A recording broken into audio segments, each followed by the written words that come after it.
The thoughts, views, and comments expressed by the hosts, guests, and callers on Beyond the Headlines are not necessarily those of management, ownership, or production unit of the Verizon Media Group. Beyond the Headlines is a production of ILTV Studios and cannot be reproduced or represented in part or entirety without express written permission of the Verizon Media Group. Beyond the Headlines is the intellectual property of the Verizon Media Group. Copyright 2021.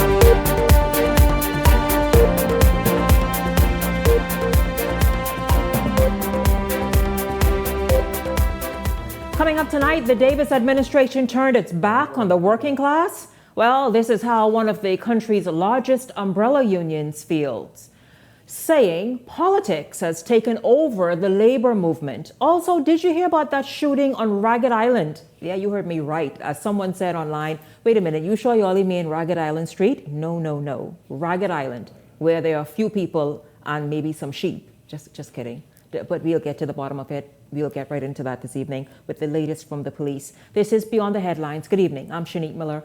It's great to have you along this evening. Well, here's a question for you. Is politics taking over the labor movement? National Congress of Trade Unions Bahamas President Obie Ferguson says yes, and he's not holding back on this stance. Ferguson is now threatening to boycott this year's Labor Day parade, accusing the Davis administration of turning its back on the working class. In a fiery rebuke, Ferguson says the government has failed to deliver on promises laid out in the Memorandum of Understanding, signed when the Davis-led PLP was still in opposition. The union head says workers feel abandoned.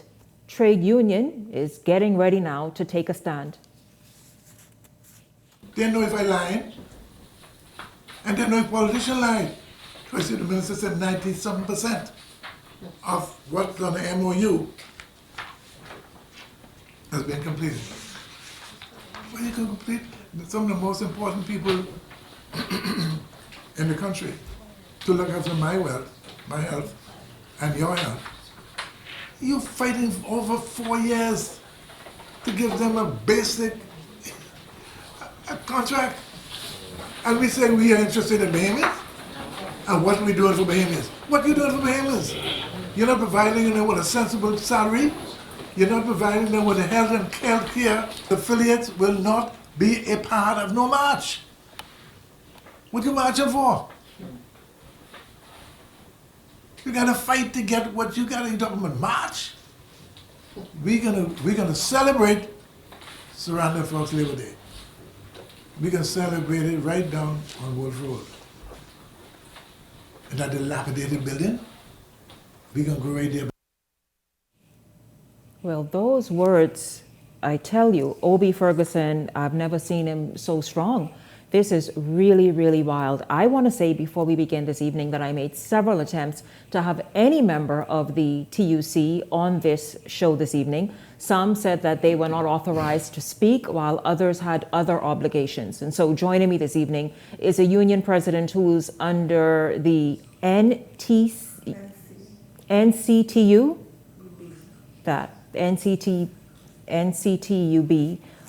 the other umbrella union, Sherry Benjamin. Sherry Benjamin is president of the BCPOU. Good evening to you. Welcome to Beyond the Headlines. It's good to have you here. Have you ever seen Obie Ferguson so worked up? I have. He's very passionate when he speaks, so yeah, I've seen him. I don't know if it's just worked up, him being worked up. He's just very passionate when he speaks. When did labor relations and negotiations between the government and the unions that make up the TUC reach this point of a stalemate? Well, I can't speak for that. He is the president of the Commonwealth Bahamas Trade Union Congress. The National Congress of Trade Unions Bahamas is president. Our president is Mr. Dwayne Woods. So just a little small correction there. I can't say that it has reached a stalemate for the most part, when the government came into power, they came in with a mandate. And as a part of that mandate, it was to engage unions. It started with Minister Keith Bell. He had quarterly meetings with all of the congresses. There are 3 congresses, and they met with all of the congresses at different points every quarter. All of the issues that the congresses had were laid out on the table. This is before being elected? This is since they were elected. So you're saying there have been ongoing meetings even when Keith Bell sat in the chair as Minister of Labor? Well, actually it started under the F&M with Minister Dion folks.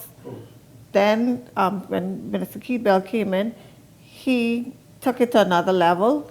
And then, of course, Minister Clover Rhodes, she is even built on that even more. They're very, very responsive. The former Director of Labor, the current Director of Labor, and the Minister have been very, very responsive to the National Congress of Trade Unions, Bahamas.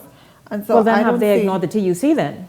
Well, I can't say if you as a government already signed over 56 contracts, industrial agreements, or was responsible for making sure that those industrial agreements were signed. I can't see how you could say they're not being responsive.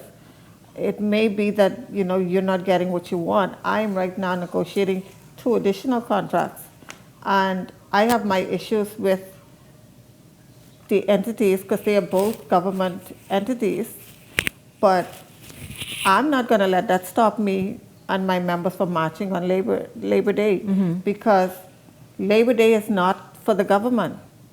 It is for the workers of this country. So you're trying to say Obie Ferguson is wrong to rob the workers, his members who fall under those various unions, of this right that was fought for by Sir Randolph Fox and others to not be on that parade on Labor Day? I think it's a slap in the face to the Fox family, because he would have fought long and hard to give us Black people, Bahamian people, the right to march in the street and celebrate, because maybe before I was born or when I was a child, most Black people didn't have the right to work in certain sectors in this country. And so he would have fought to give us the right to be able to celebrate being able to work in any sector in this country. And so I think it's a slap in the face to tell a worker that, because you have an issue with the government, that you're not going to go out and march, because you're not marching for the government. You're not marching, I don't care whether it's PLP or FNM or COI, they're not going to stop me from marching, because I'm not out there marching for them. I am out there marching and celebrating what Sir Randolph Fox folks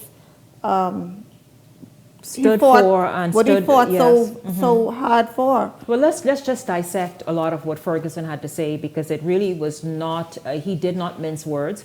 He said, listen, the government is playing politics with the union. It's turned union and labor relations into a political game.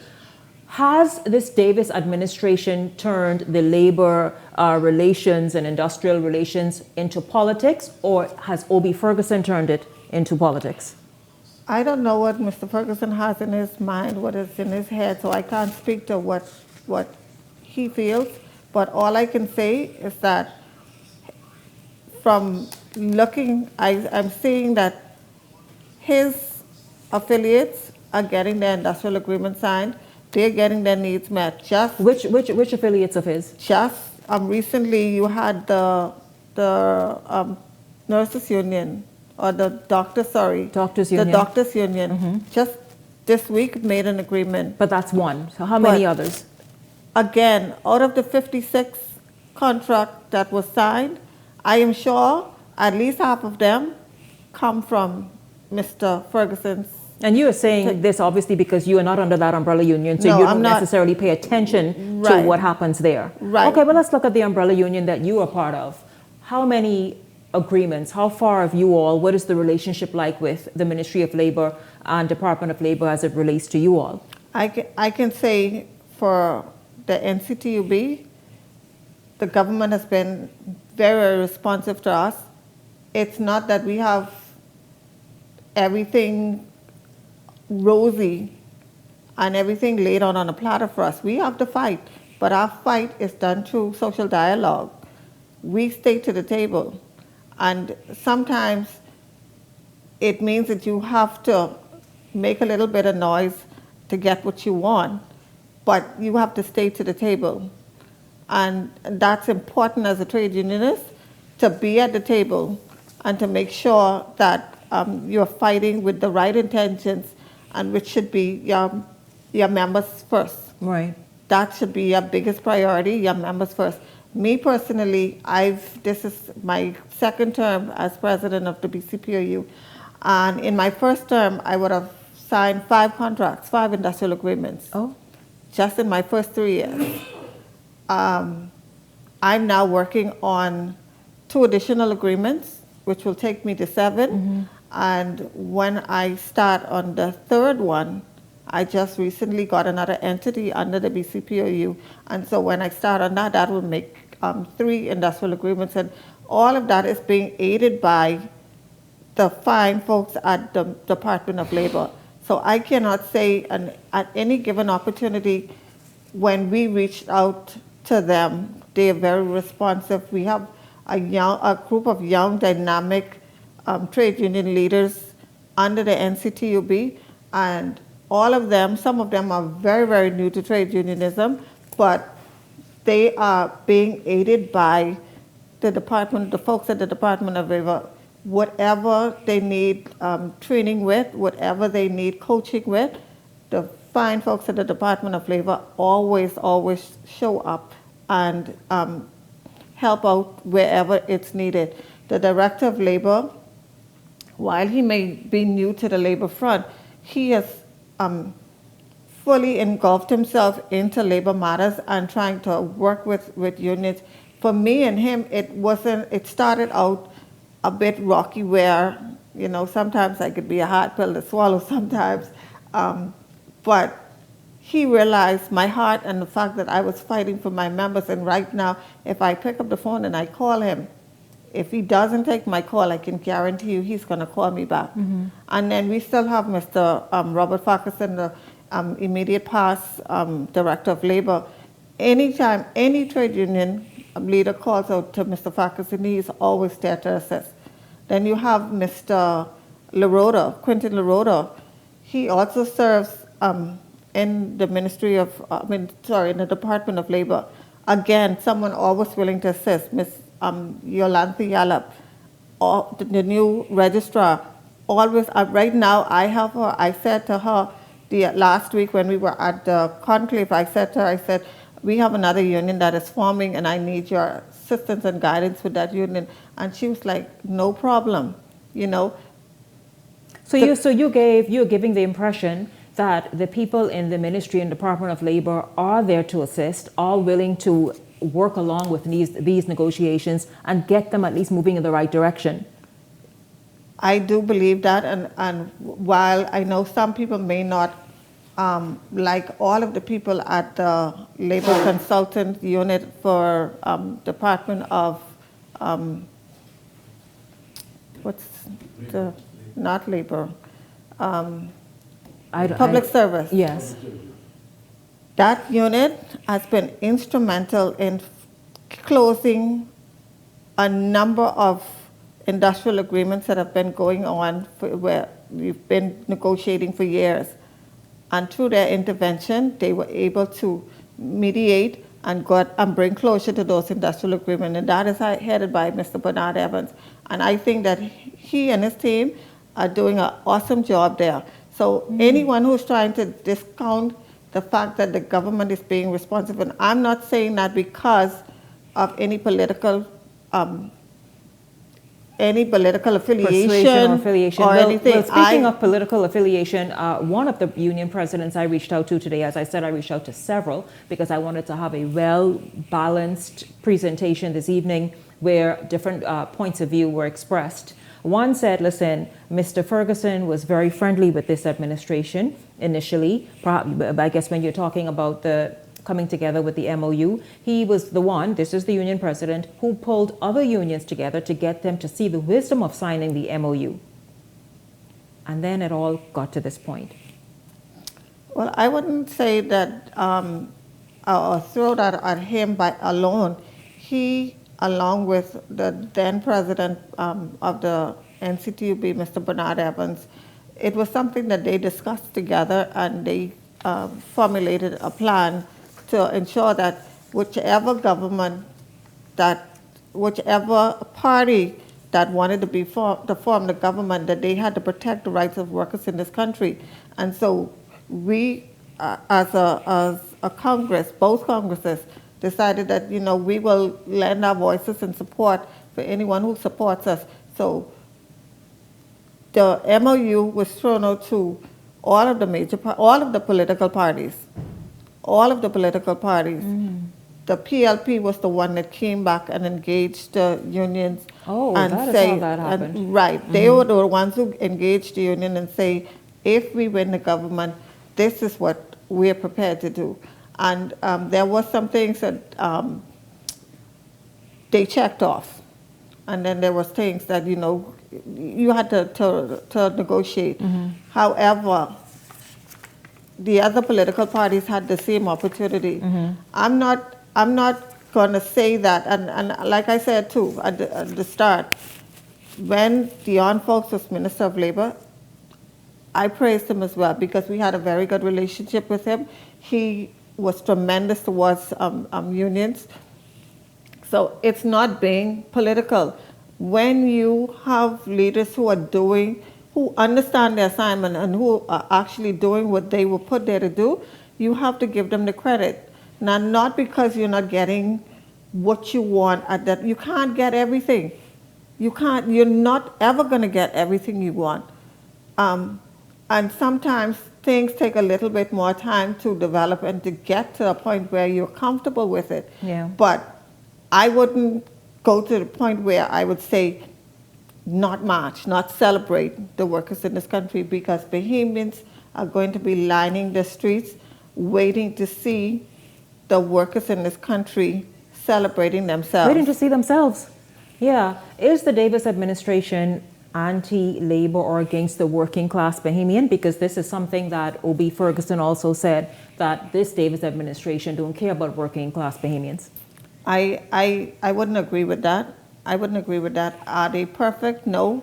There are things that they can work on, but I wouldn't say that they are against the working class, because again, you have a minister, I think the Prime Minister used wisdom in choosing the right person to take over the Ministry of Labor, someone who is not up in the class, because there are some of those PLP members of Parliament that if I could campaign to cause them to lose the election, I would do that. Their seat, I would do so, because they're lousy, right? They are completely lousy.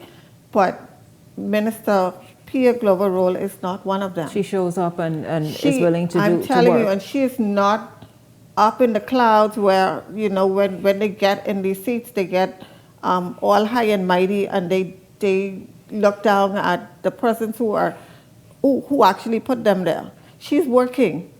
She is working, and when you reach out to her with any concerns, I'll tell you, my first interaction with her, because I had never met the young lady before in my life, my first interaction with her was when we were negotiating Zetna's contract, and at that point, it had stalled. We had already completed the contract, and it had stalled. And I met her at when Samir Badi, our CEO at BTC, when he came in and they did the meet and greet for Samir. And she said to me at that meeting, when she was introduced to me, she said to me at that meeting, she said, give me until Friday and I'm going to look over the stuff and get with my labor relations unit and I will get back to you. I can tell you, around 10 p.m. Friday evening, she sent me a message and she said, I know I committed to getting back to you today. However, there was a bit of a hiccup, but I promise you, I will have an update for you tomorrow.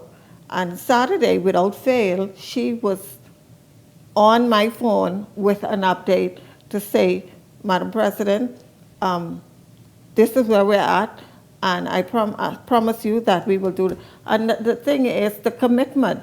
A woman that honored her word, and she gained my respect just for that, because she said, by Friday, I will get back to you.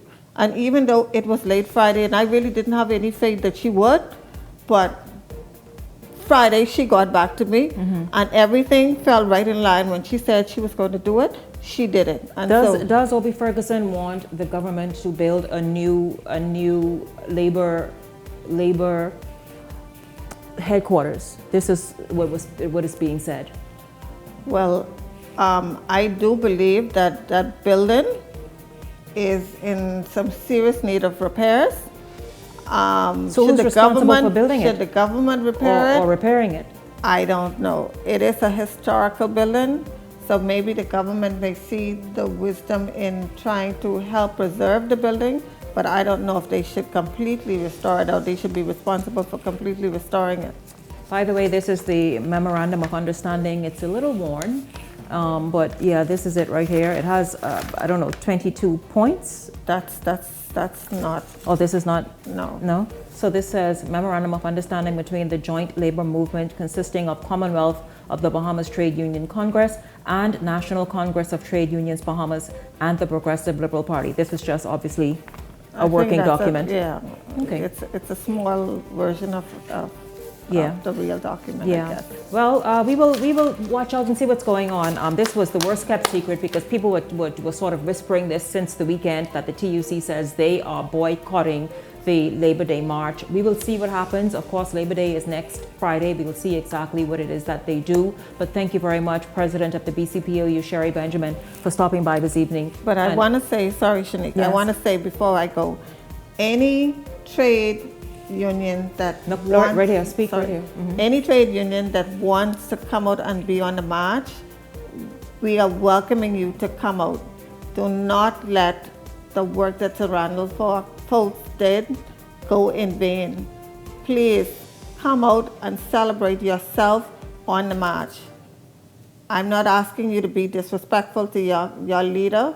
You could respect the chair, but you have an obligation to your members beyond being obligated to your leader. So if you're willing to come out and march, please do so. Feel free. The space is going to be there available for you to come out and join us. This is Beyond the Headlines. We are back right after this.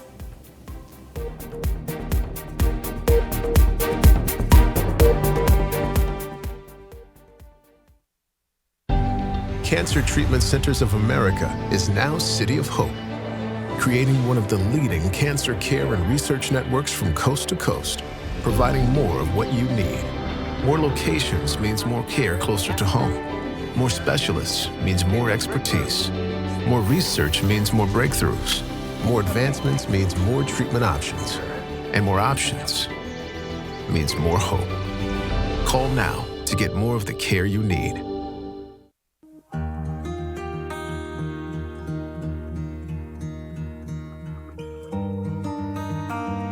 You work hard to provide for and protect the ones you love. However, life can present unexpected challenges. Who you call in times of need matters. Insurance Management is a Bahamian-owned company that has been serving our community for over 40 years, offering a wide range of coverage for all of your personal, professional, and commercial needs. When life happens, rest easy knowing that our skilled and experienced agents are there for you in your time of need, so that you can get back to what matters most. Insurance Management. Nobody does it better. Sizzling summer savings start early at Grand Bahama Tiles with a 25% off store-wide sale. This Friday, May 2nd and Saturday, May 3rd, catch the savings and upgrade your home decor early with sizzling summer deals. And don't miss our 35%, 40%, and 60% off summer clearance corner. It's a hot, sizzling summer store-wide sale at Grand Bahama Tiles. Call them at 352-7920. Some restrictions apply. Measles is on the rise around the world and the Bahamas is at risk. Which makes us very vulnerable as a nation for the possible outbreak of measles cases. Every Saturday in May from 10 a.m. to 1 p.m., the Ministry of Health and Wellness will host MMR immunization visits in South Beach, Coconut Grove, Fox Hill, and Elizabeth Estates. Clinics in these areas will remain open until 8 p.m. twice per week. Get your child immunized now. Island Luck Sportsbook is taking you to the NBA playoffs. That's right. Every $20 bet placed between February 24th and April 1st earns you an entry to win an all-expense-paid trip to an NBA playoff game. Imagine being in the stands, feeling the energy, and watching your favorite team battle for a championship. The more you bet, the more chances you have to win. So don't miss out. Place your bets now at Island Luck Sportsbook and get ready for the experience of a lifetime. Weekly drawings every Tuesday at 3 p.m. starting March 4th. Visit islandluck.com/sports for more details. Who's ready to fly off to the NBA playoffs?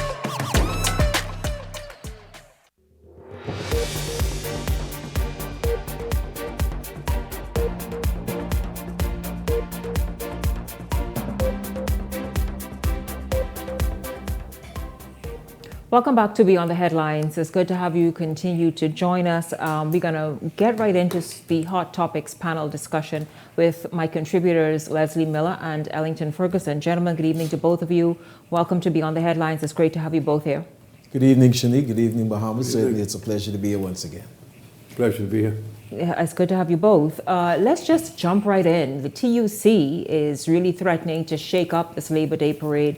You all heard Obie Ferguson in the clip that we showed at the top of tonight's show, basically laying out his case as to why he does not, and his, along with his membership of affiliate unions, do not want to participate in the Labor Day parade because this government is coming up short when it comes to I guess, meeting them where they need to be met and negotiating industrial agreements. Your thoughts on claims of this administration having politics interfere with labor relations, of this administration not caring for the working class Bahamian? By Ferguson's statements. Shanique, there's one thing to say that the government is not or has not done all of you want them to do versus saying that they're doing nothing. It's evident, it's been in the news. You've heard the lady, the union leader that spoke to you earlier, talked about the number of agreements that have been signed by the government and some of those being within her own umbrella, which I'm sure some others were within Mr. Ferguson's umbrella.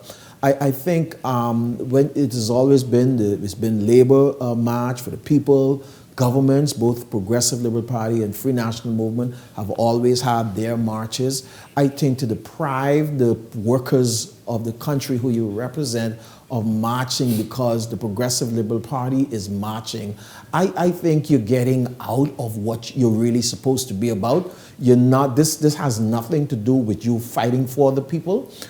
This is what the people go out to celebrate and to march for all that has been fought for, all of the achievement that have been made, all of the achievement that the father of labor has achieved, and the continuous achievement for laborers in this country. And so you're basically depriving them of that because the Progressive Liberal Party is going to have a Labor Day march. These are PLPs. These are also workers. Workers are involved in political parties also. So I think he's going down a slippery slope that takes him out of the zone of being a labor leader, of being out of the zone of what he's fighting for. Your negotiations may not be all completed. They may not even be going as fast as you think they should go. But like the previous lady said, that you got to continue to fight. You got to continue to be at it. This is an ongoing process. After you finish with this contract in a few years, you're going to be at the table again, trying to get better for your union, trying to work out better for these same contracts. So no, I don't subscribe to that,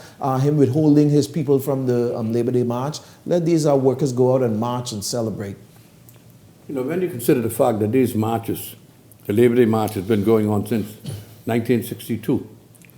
Some may say it's political during that period, because that's when black Bahamians were looking to fight for majority rule. They were misused and abused in the labor force. That was a different situation then. That's when the late, great Sir Randall Fox rose to the occasion with his union, with his men and women who had the fortitude to fight against the white establishment back then and gave us our freedom as a people and helped establish the Bahamas what it is today. Now, why the good gentleman want to turn it into a political entity is a different story only him one could answer. First of all, it is the fact that more than 70% of the union contracts that were negotiated has already been completed. More than 70%. What they want is a livable wage. Now, the problem with that is, the University of Bahamas came up with this study that just some livable wage is some $26,000 a year. Unfortunately, most companies, and certainly not the government itself, can afford those numbers at this time. But bear in mind that the first thing the Honorable Prime Minister Philip Davis did, he increased the minimum wage for all Bahamians across the board. And he's made life easier for Bahamians in every facet of their lives as working Bahamians. But again, you know, this is the political season, so you have fellas who can play the political game. You can't get what you want when you want it. So what you do, you march or you complain about it, and you say this one isn't doing what you want him to do. So you think that this is nothing but a flex to say, listen, you all know what's right up around the corner, the election. Either you do this or. That's all it is. Just it's threatening the government that you're not going to march. But this is not a PLP march. This is a march for the entire workers in the Bahamas. And I assure you, there will be a full crowd on that march, whether his union decide to participate or not. So it's up to him, really, to call the shots. And I'm not sure he has the ability or the wherewithal to call the shots for all of the other unions. That's another problem, whether they're going to follow his lead. But I think at the end of the day, most of the unions are going to be out there participating if they have already been doing for the last, plus 50 years. This is about I don't workers, see any changes. Nothing to do with no personalities. Yeah. Or it's no about government. the workers of this country. Gentlemen, I want to move this along. I imagine you, like most Bahamians, were shocked to hear that there was a shooting on Ragged Island. Not sure of what the population is, not even sure if it's 100 people. About 120. 100, you sure about that? There are a lot of little babies, small children. Yeah. Not many grown-ups.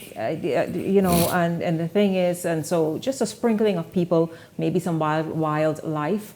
And just, I mean, I imagine one of those very peaceful hubs in the Bahamas that still exist. Imagine then a shooting. So here it is. I got this information from in the newsroom just before the show. So reports indicate that a group of men were gathered outside a residence when a male suspect allegedly discharged a firearm in the area. No injuries were reported, but property was damaged during the incident. A 21-year-old has surrendered to the authorities and was arrested. A licensed firearm was confiscated and the suspect taken to Exuma for safekeeping. And the suspect transported to Exuma for safekeeping. The investigation is ongoing. But you all, your thoughts about this? I mean, okay, fine, it was a licensed firearm, but you know, the point about it is that people can be so careless, and that could have been a different story. Had somebody so irresponsible, obviously whoever it is that had this firearm was really not qualified to have it, to have gone and have it licensed. There are people, Shanique, sometimes that has these things, and they tend to use it for the wrong purpose. They show off with it, if I may use that term, and want to impress people that I have this is what I have. And obviously this is somebody that lacks the responsibility to hold a firearm license. I'm sure that they would have gone through the necessary protocol and all that the police department puts you through to get a firearm. But obviously they were able to survive that, but they definitely not, they're not responsible enough to hold a firearm, and I'm sure that this will be confiscated and they should be face the full brunt of the law because, like you say, this could have gone another way. We've heard of incidents where a firearm accidentally went off. What are you doing with firearm in the midst of people? I mean, what are you doing discharging shots? I mean, what happened? Are you threatening somebody or just having it there, just firing the shot? Something could have gone wrong. Absolutely. Tonight we could have had another murder on our hands. So this person should face the full brunt of the law. Thank God no one was hurt. This license should be revoked permanently. Never again could you ever get a license to hold a firearm in this country. Well, there's no doubt in my mind that he never got a license for the firearm, probably owned by an older person who live at the residence.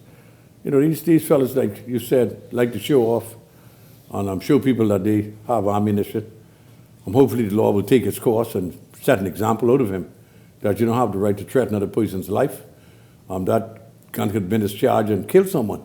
And we can't take it lightly. And I think he needs to feel the full brunt of the law, that you're not allowed to do these things and face the penalties that would be placed upon him.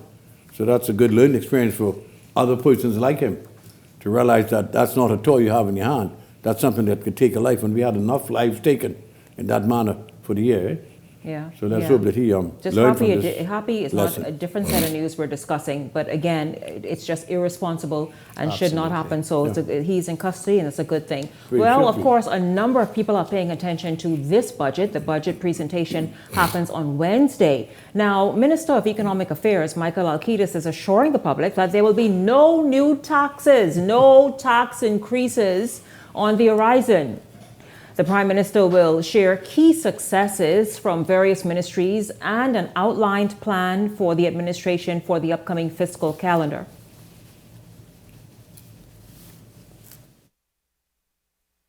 There has been, over the last 4 years, there's a lot of,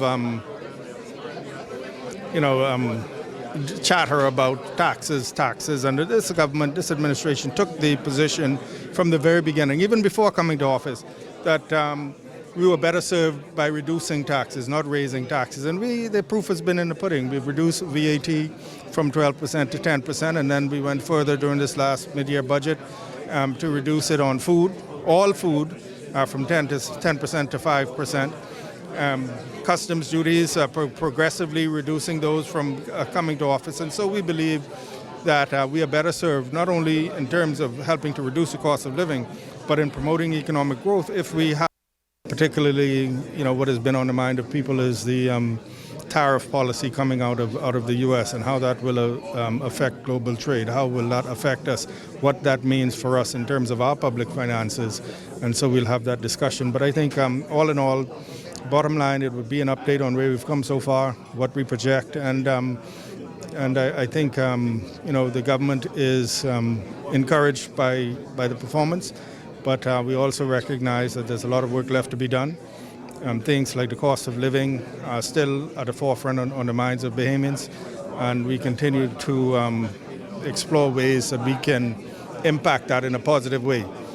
And so during the course of the debate, you'll hear more about the energy reform and how we expect those savings that people are experiencing to continue. I know there has been some discussion about whether it's only a temporary fall. So we'll be able to delve more into that, more into how the government intends to grow the economy continually, investment in infrastructure, healthcare, et cetera. So the communication is the update and the forecast, and then during the course of the debate over the next 3 weeks, you would get an opportunity to hear from all of the ministers on what they're doing and what they plan to do. Michael Alkidis, the Economic Affairs Minister. Thank you so much, Carlisle. It's good working with him tonight, right? You guys been hearing him. Really, Carlisle, is so good to have you there. Not saying anything about Justin, but it's good to have you there. Gentlemen, a lot of people are saying, listen, there need to be some key focuses in this budget, this 2025-2026 budget. People are even dubbing it the election budget. What are some areas? We know last week, we had some of the other panelists shared that, listen, housing has to be a focus. Cost of living remains an issue for so many people. How does this administration need to sort of frame its focus moving forward into an election year? I think, Shanique, the government going to have to be very clear on what they do going forward. Minister Alkita spoke to the fact that they have been lowering taxes, and yes, they have been lowering taxes on some taxes on duty, some they've been lowering the VAT. We had two spate of the VAT lowering from 12 to 10% and then from 10 to 5% on grocery items, uncooked grocery items that is. And so, yes, they're going to have to be clear in their deliberation during this budget debate. They're going to have to show Bahamian in a greater way how they're benefiting from the things that are happening. We want to see, you talked about housing, you talked about education, we talk about Ministry of National Security.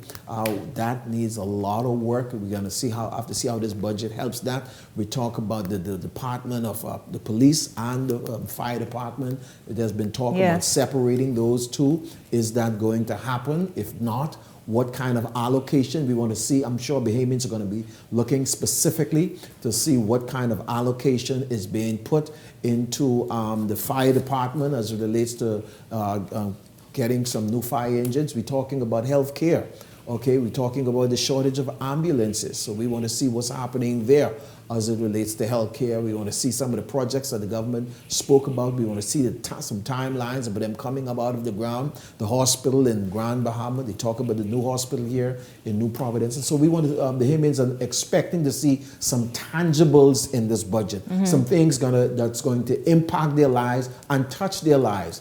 And that is very, very important. So the government has got to be very clear as they present this budget so that people can understand it, people can see themselves benefiting in it. When you hear these things coming from this government, if you doesn't see how it helps you, how it uplifts you, how it advances you, how it put money in your pocket, then the Bahamian people would not be able to receive it. I think this budget must contain the two basic tenets that's crippling the average Bahamian right now. Number one is the cost of housing. Number two, social services, those places that have dropped under the radar financially. But paramount is housing. The cost of living in this country, the cost of rental, the cost of getting a home is so out of the way for the average, ordinary Bahamian that the Ministry of Housing must be given a much bigger budget. The repairs that is needed in the country, in New Providence, and in those family islands too that had the hurricane, Grand Bahama as well as Abaco, they need upgrading, and it's taking so long to do these things. You know, it's that simple, but it takes forever. When your house has been destroyed in a hurricane and what have you, people are still grappling with that. The high cost of living, the cost in the food store. Now the government is going to safely put down the duty on a lot of food items. The problem is most of the time the food stores don't transfer those cost savings to the shelves. They keep it for themselves. That's been my experience for the last 50 years in politics. It doesn't trickle down to the average Bahamian, and that's going to be a problem. So I'm so glad that the Consumer Affairs Division is now more vigilant than they were before, that they would see to it, I believe, Mr. Rule and his group, that the passings would be generated down to the average ordinary Bahamian. I look forward to the budget. I think we need to look at more import substitution entities to be established in this country. The government needs to pay more attention to supporting local industries and those places that produce products that we don't need to import. The government needs to stamp it and put its full weight behind it and not allow the Ministry of Works and these other corporations to purchase imported products instead of helping the local domestic products that produce in this country. Well, all eyes will be glued to what the Prime Minister has to say on Wednesday. And then, of course, once it's all sort of fleshed out and broken down into various ministries and what those ministers have to say in terms of how they're going to use their allocation. I tell you, this budget is very important. You heard a mouthful from both these gentlemen here. But we're going to take a break. You all remember that supposed threat to come at Andros on a primary school campus to shoot the principal and the janitress? Well, we have an update for you. Don't go anywhere. Beyond the Headlines is back after this.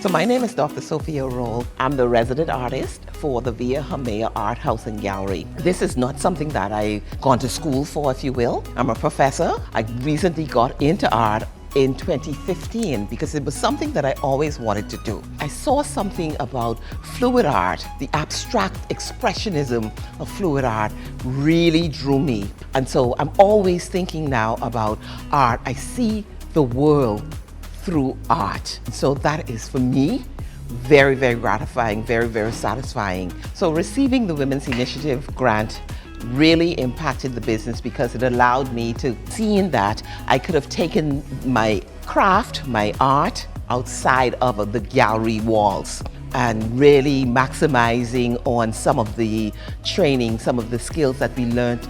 The advice that I would give to not only women but anyone who's interested in starting a small business or starting a business is to just get started.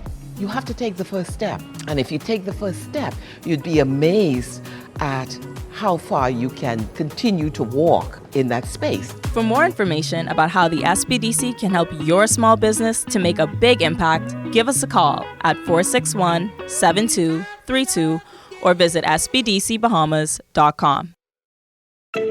Tired of driving around from place to place just to get your car insured and licensed? Frustrated with the process of being back and forth from your insurance company to road traffic? Well, BMG Insurance Agents and Brokers just made insuring and licensing your motor vehicle as easy as 1, 2, 3. Step 1. Visit us at the Road Traffic Department, Section 1, Thomas A. Robinson Sports Stadium. At our office, you can purchase or renew your insurance or get your vehicle inspected. We at BMG Insurance Agents and Brokers represent major carriers. Step 2. See the professionals at Road Traffic to get your vehicle licensed. Step 3. Enjoy your day. Insure with BMG Insurance Agents and Brokers today, saving you time and money. Your one-stop shop for all of your insurance needs. Great rates, convenient, excellent service. For more information, call us at 322-2221. Need a new car for your business? Well, EV Motors and the Bahamas Development Bank have some news for you. At the Bahamas Development Bank, we are committed to promoting Bahamian businesses and entrepreneurs. With our green lending program, businesses are able to access up to 100% financing to purchase electric vehicles for commercial and fleet use. We are so excited to partner with EV Motors for this initiative to encourage and empower business owners to drive green. If you haven't visited our dealership on Tonic Williams Starling Highway as yet, we have a wide variety of brand new EVs from some of your favorite brands like Toyota, BYD, and Mercedes-Benz. As the official distributor of Kerry commercial vehicles, we offer a selection of high-performance commercial EVs. Currently, you can purchase the Kerry Cargo Van and the Kerry Elephant Truck, and soon flatbeds and box trucks for all your business needs. To access up to 100% financing to purchase an EV for your business, you will need to provide us with a few documents: the business plan or executive summary, business license, historical financials, relevant KYC documents, and the vehicle and insurance quote. With an interest rate of 6.75% and a repayment period of up to 8 years, you don't want to miss this fantastic opportunity. To apply, visit our website today at bahamasdevelopmentbank.com or give us a call at 702-5700.